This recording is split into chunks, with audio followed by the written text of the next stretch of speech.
We saw on Ocho Cinco's Twitter account, Michael, that you and he and Colin Kaepernick were together on a football field yesterday. What was that all about? What happened? Yeah, we a lot of guys come out on Tuesdays out here, in South Florida. We go to different locations and we train, we work out, and Cap was in town, we getting to work out here, and thank God we had a lot of receivers and a lot of quarterbacks. So we was all just able to just get together, man, and just have a little fellowship. Really take 2 hours of our day and invest it in football and getting better and talking football and just catching up too. Colin and I had good conversations, and we talked about just past, present, future, and what they look like. And also he talked to a lot of guys out there. We just had a good time, man, and I wish we could do that more often. But he certainly looked like he's ready to play. Arm is in tip-top shape, super strong, and got his head on his shoulders. Really want to get another shot at it. So if he keep working hard, it'll come. So what is he like? What can you share about the present and future for Kaepernick that you heard yesterday and that you might be able to bring here, from his mindset to what he's looking for, what he wants, what he might be, whose radar screen he might be on? What do you have? Anything? Well, we didn't really go into detail. It was more so about, when you get that opportunity, what is it going to be like? Like, are you going to, are you going to appreciate it? He's definitely going to appreciate it. It's something that he certainly wanted to do, and that's what I took away from the conversation. Is football something that you really want? And he was, when you asked him that, when I asked him that question, he just had a lot of enthusiasm. Absolutely, and he worked hard like it. He went for 3 hours just throwing and lining guys up and just going through a routine, and that was really cool to see. As the quarterback who played the game at a high level, and watching the guy who played at a high level and played in the Super Bowl and still being out of the game for 5 years, Rich, and still pushing at it and wanting another crack at it. And obviously I just threw some coaches' names out there that, if his representation can reach out to, they probably, would love to talk.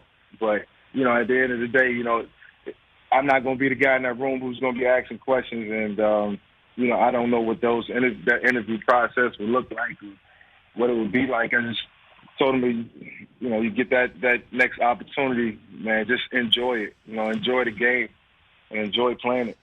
Well, I mean, you also know what it takes to play this game at a high level. Does he have it? Does he 5 years out? Does you see the? I tell you one thing. 5 years out, that's my only concern. I did say that to him too. Like, man, 5 years is a long time, but he takes care of his body. You talk about some of the things that that he put into his body. He's not a guy that's out all the time. Don't drink, don't smoke. So he's just, in tip-top shape, and you can see it. Rich, the workout was 3 hours. I tapped out after an hour. I started coaching. I started coaching. I started coaching the young high school guys and some of the guys that was in college. And, I love to be able to give them input and watch them improve on the spot, and even, throwing a couple tips to Cap. We was just out there, man, just competing at a high level, man, and just trying to get better as quarterbacks. I know I have nothing to prove in that game, but there was a lot of young kids out there who, I look at it as the next generation of football, of sports, and just want to certainly be accountable and accessible for them. Who else was out there? Who else do you have? Jarvis Landry was out there. Brandon Marshall was out. Ocho. Who else? Kareem Hunt. He was out. So it was a good group of guys. We had running backs, receivers. And Njoku was there. He came out. So yeah, man, it was a good group. It was fun to watch those guys work. And the one thing I wish I'd have did more, Rich, was train the way they trained. Got away from my element.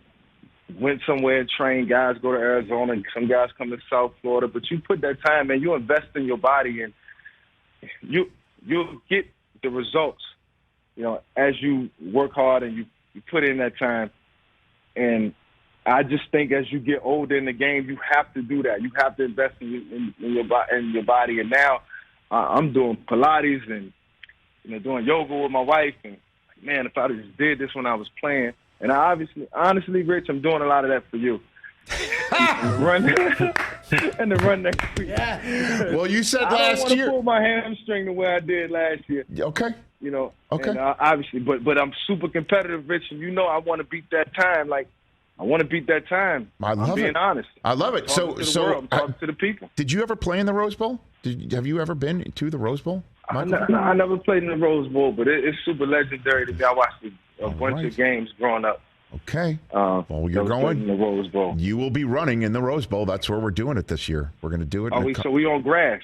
We're on grass. We are on grass. Yes, sir. All right.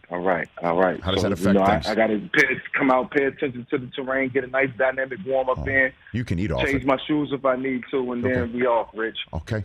All right. All right. Yeah, we're going to run it back, literally, figuratively, and then and then I can't thank you enough for doing that. That's going to be again on the final day of the draft. Hey, you watched all the way to the end. Thanks for that. Watch more right here.